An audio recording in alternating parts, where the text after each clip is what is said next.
I think I've talked to you about you swim with sharks, or you have. Yeah. And you jump out of an airplane. Yeah.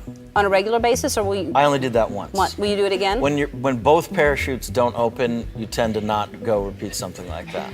Yeah. In the world, movies sell us an illusion. Green screens, stunt doubles, careful choreography, every frame is built to look real without actually being real. Except sometimes, the illusion breaks. A rig fails, an actor goes too far, or a director decides that faked fear just isn't scary enough. What lands on screen in those moments isn't performance. It's documentation. Here are 15 scenes where the camera wasn't capturing fiction, it was capturing something that actually happened.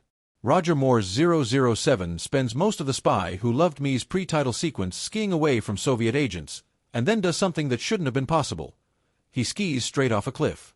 For a second, there's nothing under him but Baffin Island air. Then a parachute, painted like a Union Jack, snaps open, and Bond drifts safely to the snow below. There was no wire work here and no matte painting. The jump belonged to Rick Sylvester, a mountaineer and stuntman who had already pulled off a similar leap off Yosemite's El Capitan for a whiskey advert years earlier. Producers approached him specifically because he'd already proven the stunt was survivable. Sylvester wore his own equipment, waited out the Canadian Arctic weather for a window with no crosswinds, and then jumped, once. Multiple camera crews were positioned to capture the fall from different angles, because there wasn't going to be a retake if something went wrong. The sequence became one of the most famous cold opens in franchise history precisely because there was nothing simulated about the fall. Steven Spielberg's Jaws opens with a young woman, Chrissy Watkins, swimming alone at night before something drags her under. Susan Backlany, a stuntwoman with no prior acting credits, played the role, and the panic on her face wasn't acted so much as endured. To get a reaction that couldn't be replicated by direction alone, the crew rigged cables beneath the water attached to a harness on Backlany, then yanked her without giving her a countdown. She genuinely didn't know the exact moment she'd be pulled under, which meant her thrashing, her gasping, and her wide-eyed shock were closer to a real startle response than a scripted one. It's a small technical trick with an outsized effect. A single unscripted variable, timing, turned a stunt sequence into one of the most unsettling openings in horror history, and helped convince a generation of beachgoers that the ocean wasn't entirely safe anymore. The opening scene of The Godfather finds Vito Corleone behind his desk, calmly settling family business while stroking a cat in his lap. It's one of cinema's most quietly powerful character introductions, and the cat wasn't in the script at all. According to accounts from the production, the animal was a stray that producer Albert S. Ruddy found wandering the Paramount lot, and Marlon Brando simply picked it up and kept it for the take. Francis Ford Coppola let the cameras roll. The cat, apparently unbothered by the lights and crew, settled into Brando's lap and stayed there, its purring audible enough that sound editors reportedly had to work around it in places. What could have been a distracting accident instead became a masterstroke of characterization. A genuinely warm, domestic gesture from a man discussing the machinery of organized crime, reinforcing exactly the duality the film wanted to establish in its first few minutes. Few scenes in film history have a reaction shot as genuinely terrified as the crew of the Nostromo watching a creature erupt from John Hurt's chest in Ridley Scott's Alien. That's because most of the actors seated at that dinner table had no real idea what was about to happen to them. Scott and his effects team fitted Hurt with a rig packed with the puppet creature and butcher shop animal organs, then pumped fake blood through hidden tubing. The rest of the cast had read a script that simply said something would emerge from Kane's chest. They hadn't been told they'd be sprayed with blood and viscera on camera. Sigourney Weaver later said her first thought watching Hurt convulse was that he was actually dying. Veronica Cartwright, hit squarely with a jet of blood she wasn't expecting, stumbled backward off her seat in shock, and the moment made the final cut untouched. What plays as flawless ensemble acting was, in large part, a room full of people being genuinely blindsided. Marty McFly's brush with a lynch mob in Back to the Future Part 3 is meant to look terrifying. Behind the scenes, it briefly stopped being a performance and became an actual emergency. Because the shot called for a tight close-up on Michael J. Fox's face, his usual stunt double wasn't used for this particular angle. Fox stood on a hidden box for the first takes, with his hand wedged between the noose and his neck to keep his airway clear. When the swinging didn't look convincing enough, Fox offered to try it without the box. On the third take, his hand slipped out of position. The rope tightened against his carotid artery, and he lost consciousness while the cameras kept rolling, swinging limply until director Robert Zemeckis realized something was genuinely wrong and the crew got him down. Fox later described the moment in his memoir, and the footage from those very takes, shot in the seconds before anyone realized he wasn't performing, is part of what's in the finished film. Joe Pesci's Harry is supposed to be menacing when he threatens to bite off Kevin McAllister's fingers one at a time in Home Alone. During rehearsal for that scene, Pesci got a little too committed to the bit, literally. According to Macaulay Culkin, who was 9 years old at the time, Pesci was leaning into the character's menace while running lines and ended up biting down on Culkin's finger hard enough to break the skin. Culkin has said Pesci looked genuinely mortified the moment it happened, apologized immediately, and the two moved on without incident. Decades later, at anniversary screenings of the film, Culkin has shown audiences the small scar that's still visible on his finger, a permanent, physical souvenir from a scene that was supposed to be entirely make-believe. In one of Django Unchained's tensest dinner table scenes, Leonardo DiCaprio's Calvin Candy slams his hand down and grips a glass hard enough to shatter it, cutting himself in the process. The blood that follows, dripping steadily onto the table and onto co-star Kerry Washington, is real. DiCaprio has since described the moment.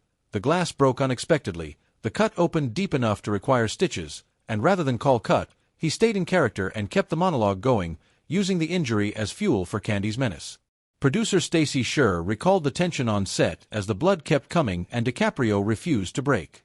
Quentin Tarantino chose to keep that exact take in the final film, and by the time the scene ends, Candy's hand is bandaged for continuity, a genuine on-set accident folded permanently into the story. Sylvester Stallone wanted the final fight in Rocky IV to look like nothing else in the franchise, so he told Dolph Lundgren to stop pulling his punches and hit him for real.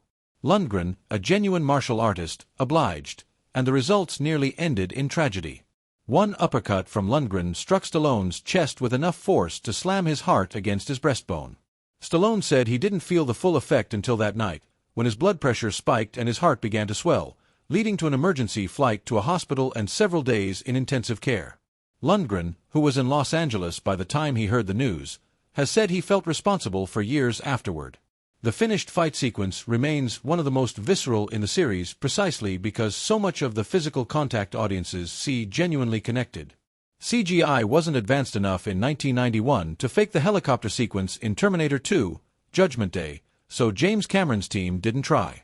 The chase in which a helicopter dives beneath a Los Angeles bridge and schemes just above the concrete channel below was flown for real, by a real pilot, at real speed. The maneuver required threading a full-sized helicopter through a gap with only a few feet of clearance on either side while staying low enough to avoid the bridge deck above and high enough to clear the water below. There was no digital safety net if the pilot misjudged the approach.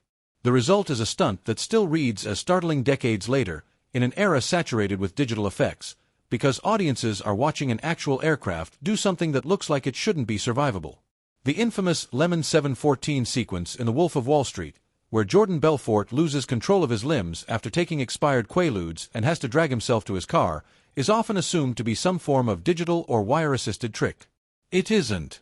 Leonardo DiCaprio performed the entire physical collapse himself, repeatedly, across multiple takes, using nothing but muscle control and choreography developed with a movement coach. DiCaprio has spoken about the physical toll of shooting the sequence, which required contorting his body into positions that mimicked genuine paralysis while still finding his way, foot over foot, down a flight of stairs. Because there was no rig or safety harness disguising the movement, every awkward, boneless-looking motion on screen is the product of real physical strain rather than special effects, which is a large part of why the scene reads as so uncomfortably convincing. The jewelry box scene in Pretty Woman, where Edward snaps the box shut on Vivian's fingers just as she reaches for the necklace inside, produces one of Julia Roberts' most genuine on-screen laughs, because the moment itself wasn't planned.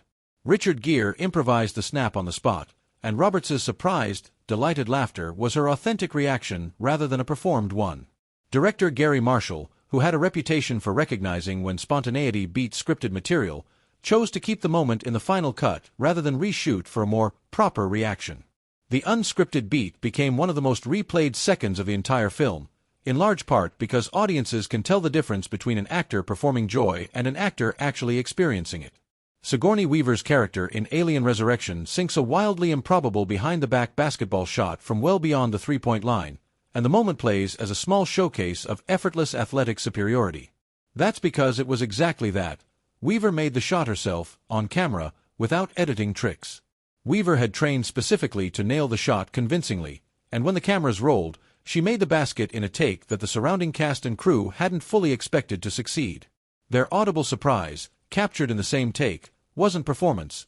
It was the crew reacting in real time to watching an actor pull off something genuinely difficult. It's a rare case where an actor's off-camera skill becomes indistinguishable from her character's, without any visual effects work needed to sell it. The chest-waxing scene in The 40-Year-Old Virgin is one of modern comedy's most quoted moments, largely because Steve Carell's reactions sound like they belong to someone in actual pain, because they do. Rather than fake the procedure with a prop or a numbing agent, Carell had his chest hair waxed for real, on camera, in a single continuous take. His yelps, winces, and the now famous Kelly Clarkson outburst were spontaneous reactions to the sting of the wax being pulled, not lines from a script. The film reportedly used the real, unrehearsed footage because it captured a level of comedic authenticity that a performed version couldn't match. It's one of the clearer examples in modern comedy of physical discomfort translating directly into audience laughter, precisely because the discomfort wasn't simulated.